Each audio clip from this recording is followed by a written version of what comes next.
Has Tom Lee been lying to crypto investors? And just how upset is it rational to get about this?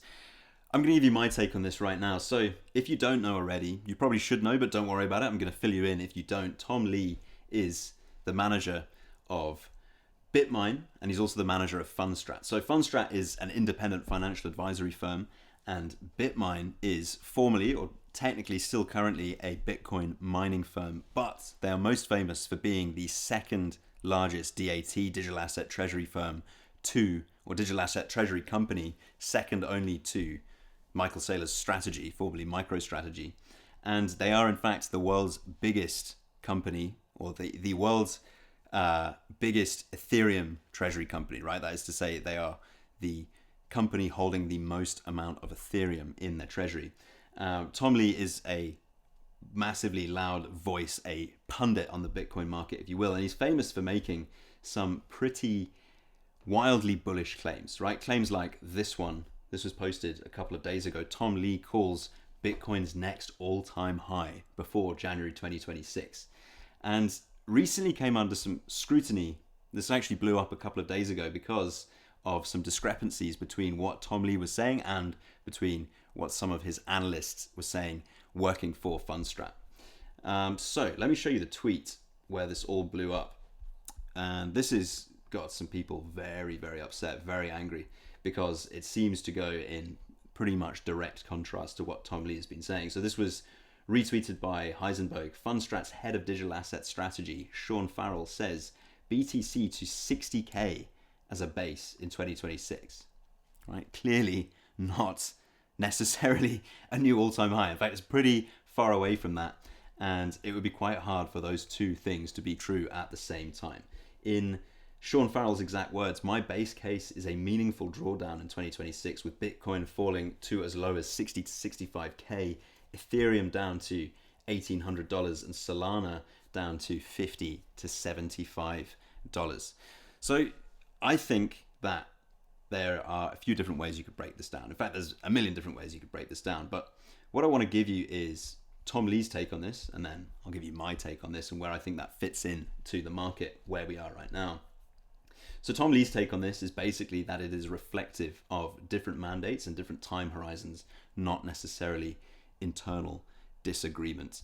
And yeah, I mean, first of all, like I want to say, I think it is unrealistic to expect, or I think it's unrealistic for the market to expect Tom Lee's opinion to be the only executable opinion for Fundstrat, the only executable opinion for BitMine. Obviously, the guy hires managers, he hires analysts for a reason, because he doesn't have time every day to just to go out and analyze the data, and it doesn't make any sense at all, in fact, to be running these firms based purely on the opinion of one man. That's obviously absolutely insane. Clearly, right, there is a discrepancy between the two, and I think we can put some of that down to differing time horizons, differing mandates. But what I think is actually the most interesting about this is the hype around this, okay? How angry people got about this. People feeling like they've been lied to by Tom Lee. So first of all, don't put your faith and opinion in one man's opinion. Obviously, that's a terrible idea, right? If Tom Lee actually knew what Bitcoin was going to do tomorrow, then Tom Lee would be even richer than he is right now, and we could all just follow Tom Lee blindly. Clearly, that is not going to be a winning strategy for you. But I think the fact that so many people got so upset about this, so many people got so angry about this, is actually verging on making me more interested in the markets right now, more interested in the bull case right now. And we've talked about this before, right? The old adage that the market will remain irrational longer than you can remain insolvent. What this is talking about basically is the risks of trying to time the market, the risk that that places on short sellers and people trading on leverage. Right now, we know that the market is in fear. Everyone is expecting the market to go down. If you look at the comments on some of my videos, something I posted yesterday or the day before that, someone was saying, we're already in a bear market. We've been in a bear market for the last 2 months. Right? That's not really what a bear market is, okay? It's not a bear market just because the prices go down, but nonetheless, we can't deny that the vast majority of people are expecting the market to continue going down right now. And usually, historically, if you recognize patterns, that is generally getting closer to the time when things are going to start going up and catching a lot of people by surprise. Okay, you can see this in the fear and greed index, 25 to 27, I believe, over the last few days. You can see this in the liquidation risk in the market right here, looking at the Bitcoin exchange liquidation map. Just check you can see that properly. Yes, you can. You can see there is still a discrepancy between the amount of people short in the market right now versus the number of people long in the market right now. And that discrepancy has been pretty consistent ever since this massive slip that we went through in October. And what was that caused by? What was it caused by? That was driven by liquidations, long side liquidations, right? People getting forced out of positions because they were trading on leverage. They borrowed money. They'd used margin to go long the market because everyone thought the market was going to keep going up forever because we were nipping at all-time highs. And sure enough, the market went irrational, caught them off guard, and we're in the situation we're in right now. The market tends to do what everyone is least expecting at the point when everyone is least expecting it. That's just the way things are. And I've said this for a long time. I believe the point that this all turns around, the point when this can finally all turn around, is the point at which everyone is so dismal, so depressed, no longer willing to bet money on the prices going up. That is the point at which this can actually finally turn around. That is the point at which big institutional money wants to flow in.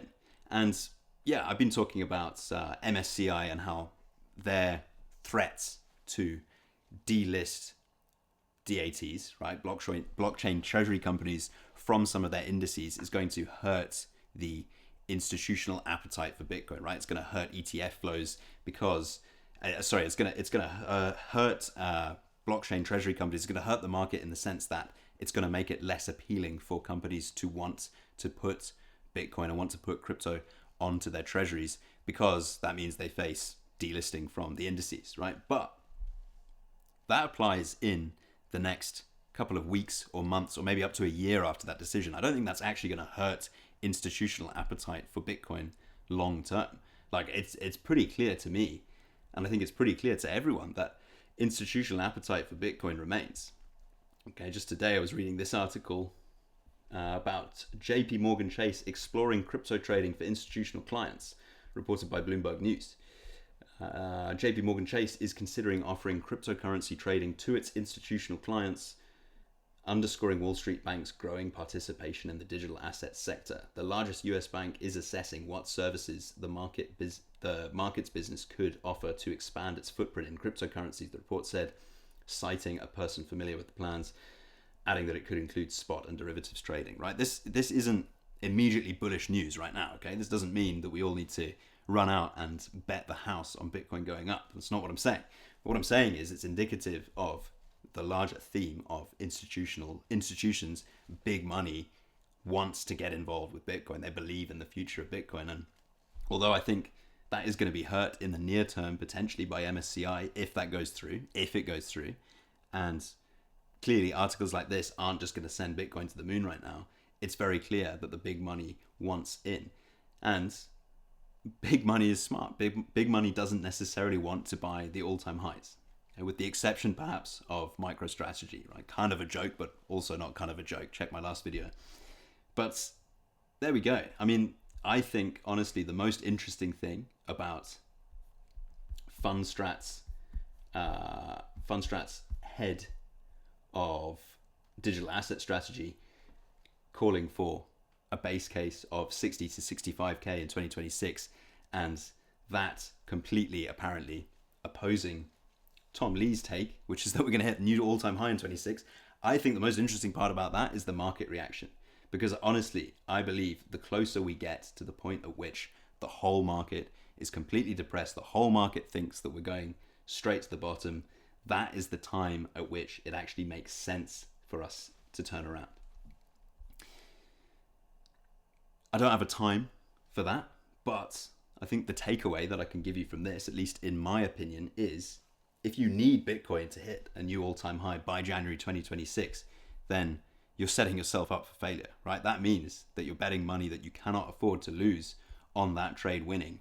And that is not a good way to manage money, in my opinion. Okay. I want to accumulate Bitcoin for the long term and for the very long term. When I was buying Bitcoin at, I don't know, 40K, I accumulated a lot of Bitcoin down at 40K. That wasn't exciting. I wasn't looking at my phone hoping that we were, getting excited about being up a couple of $1,000s the next day. That's not what it's about. It's about what's going to happen in the next 10, 15, 20 years. That's what I get excited about. And yeah, every now and then you see short-term opportunities that you can capitalize on. I don't see a lot of that right now, but what I do see is a market that is getting more and more depressed, more and more upset, more and more frustrated, as is evident to the reaction to this piece of news. And that, in my opinion, means we're getting closer to a point at which we can actually turn around. But, as always, that is not financial advice. That is just my opinion. I'm just sharing it with you for entertainment purposes. I hope you found something valuable in that. Plenty more to come. Catch you in the next one. Thank you so much for watching. Bye.